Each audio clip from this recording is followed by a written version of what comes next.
আজকে অনেকদিন পরে বড় বেড়ে আইসি, কারণ হলো আজকে আমার জন্মদিন। জন্মদিনে আইসি যে পূজা দেওয়ার লেগে। তাই দেখো বড় বাড়ির অবস্থা দেখো, পাতা উতা পড়িয়া তাই বাবা ইয়া ঝাড়ু দিতেছেন।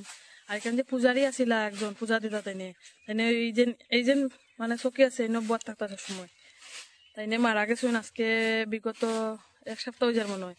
কারণ আমরা এতদিন আইতে পারছি না, আমরা জাতক আসলো, জাতকের লেগে আমরা আইতে পারছি না। আর আগে মানে মানে বুড়ো বাড়িটা পরিষ্কার থাকতো, অনেক শুদ্ধ থাকতো, ঝাড়ু দেওয়া পানি দিতা। এখন তো আর কেউ নাই, এটার লেগিয়া যেও আয়তেও খুশ হলে আমরা এখন আইছি অনেকদিন পরে। তো এখন আমরা ঝাড়ু দিতে আছি, তার বাবা ঝাড়ু দিতে আসে। এই দেখো এটা অনেক পুরানা, তখন তো পূজারি নাই, সমস্যা হয়ে গেছে। কেউ না কেউ তো এই দায়িত্ব নেওয়া লাগবো, কারণ আমরা লোকাল থেকে যারা থাকতেছি এটা কোনো নিশ্চয়ই একটা কোনো মিটিং টিটিং বইব, কমিটি থাকলে ওটা দিয়ে নতুন করিয়া একটা ইয়ে করা আইব। হ্যাঁ এক মাস আইতে পারছি না, কারণ প্রত্যেক শনিবারে আই।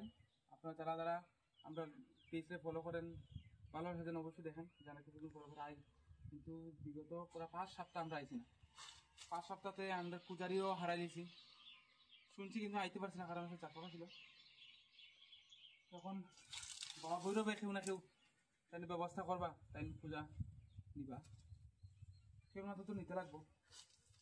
আর আমি যত জানছি শনিবার তো আইনি, যদি বাড়ি করে থাকি অবশ্যই প্রত্যেক শনিবার আইনি, যতটুকু পারে ততটুকু।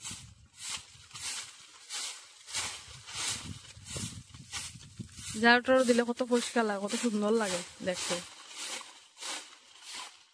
তখন ঝাড়ু দিছুন, ঝাড়ু দিয়ে এখন আগুন ধরেছে পাতাটি, কত পাতা সাইডের দিকে দেখো, পাতার দেরি জমছে।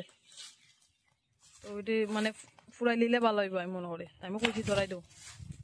তাই না, পাতাটি আগুন দিয়ে ফুরাইতেছে, বেশি সময় লাগতো না।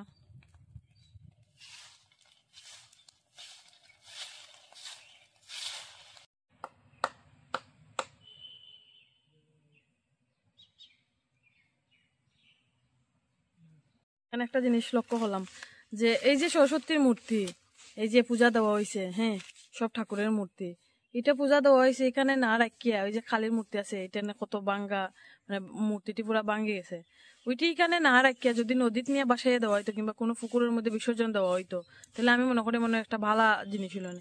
এটি জিনিসটি তো ভাল লাগে না দেখো, কারণ হলো এটা এখানে বৃষ্টি দিব, গলবো, নষ্ট হইব, ফায়াতে লাগবো, এর থেকে এর চাইতে তো বিসর্জন দেওয়াটা ভালো না। আমরা ওই জিনিসটা আমরা বুঝি না, আমরা লক্ষ্য করি না, খেয়াল করি না। দেখো কতগুলা মূর্তি এখানে, এটা যদি বিসর্জন দেওয়া হয় খুব ভালো হইব।